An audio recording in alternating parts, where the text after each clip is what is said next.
Assalamualaikum warahmatullahi wabarakatuh. Salam sejahtera untuk kita semuanya. Kembali lagi saya Denny dari Rumah Horor Indonesia akan membacakan sebuah kisah mistis untuk kalian semuanya. Dan hari ini judulnya adalah Hilang di Bawah Kalong Wewe. Kisah horor ini diceritakan oleh orang-orang tua di desa tempat kelahiran saya, yaitu Desa Balapulang, Kabupaten Tegal, Jawa Tengah. Dulu sekitar tahun 60-an, Desa Balapulang adalah desa kecil yang masih jarang penduduknya dan belum ada listrik. Otomatis, bila malam tiba, suasana menjadi gelap, terutama di kampung-kampungnya. Bagi orang yang mampu, mereka menggunakan penerangan lampu petromak.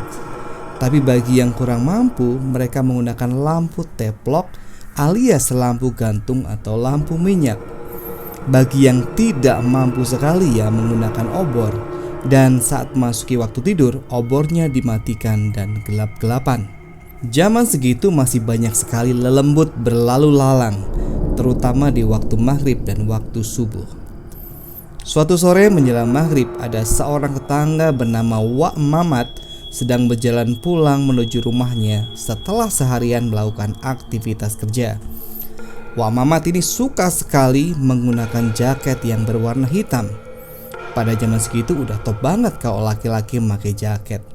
Namun aneh, ketika sampai di depan rumah, Wak Mamat terus berjalan dan seperti tidak mengenali rumahnya. Ada tetangganya yang melihat Wak Mamat seperti berjalan sambil digandeng tangannya oleh sesuatu yang berwarna hitam tinggi besar dan bersayap lebar. Lalu sayapnya yang lebar seperti menutupi tubuh Wak Mamat dan kemudian dibawa terbang. Si tetangga tersebut ngeri ketakutan dan segera masuk rumah.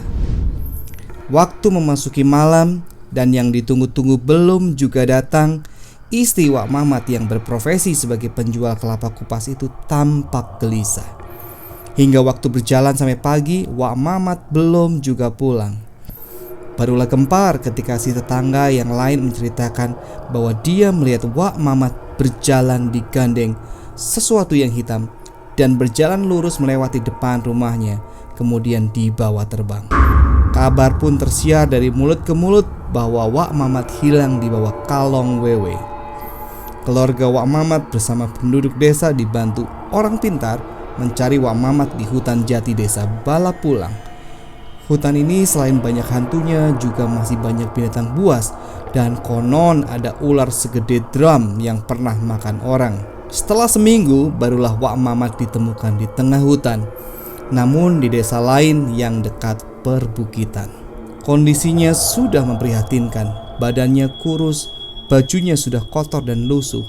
Dia tengah duduk tersandar di pohon jati yang penuh semak, dan di depannya ditemukan banyak belatung, cacing, dan kaki seribu yang ditaruh di selembar daun jati. Konon, Wak Mamat diberi makan binatang menjijikan itu oleh kalong wewe. Keluarga Wak Mamat dan penduduk desa bersuka cita karena Wak Mamat sudah ditemukan dalam keadaan hidup.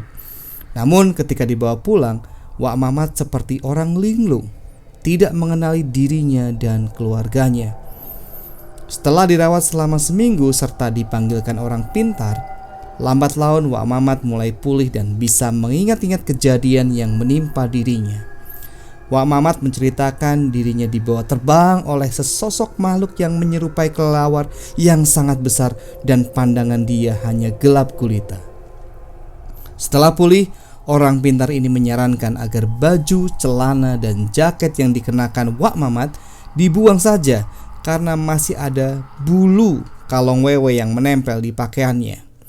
Namun Wak Mamat tidak mengindahkan saran orang pintar tersebut. Baju dan celananya dibuang, tapi jaketnya tetap dipakai. Katanya sayang kalau jaketnya dibuang, masih bagus. Sekitar 2 minggu kemudian, ketika Wak Mamat memulai aktivitasnya kembali dan memakai jaketnya, sejak saat itu pula Wak Mamat menghilang lagi dan tidak pernah ditemukan jasadnya hingga sekarang. Oke teman-teman, itu cerita untuk hari ini. Terima kasih untuk mendengarkan sampai habis. Sampai ketemu lain waktu. Wassalamualaikum warahmatullahi wabarakatuh.